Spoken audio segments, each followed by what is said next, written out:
from the cages right there. There was some chickens in them. And this is what's left of them.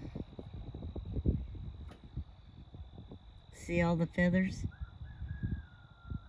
This is the sad part of homesteading. I think we had about 5 left. They were my granddaughter's chickens.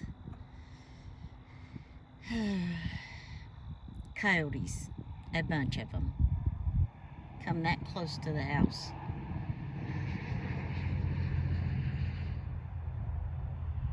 Dadgummit. So, we're moving them, and she's going to start over in the spring.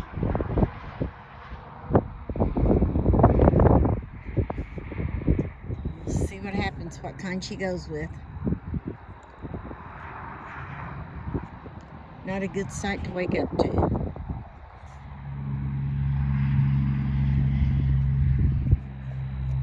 At all.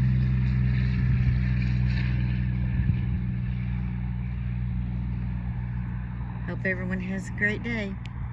Like and subscribe. Bye.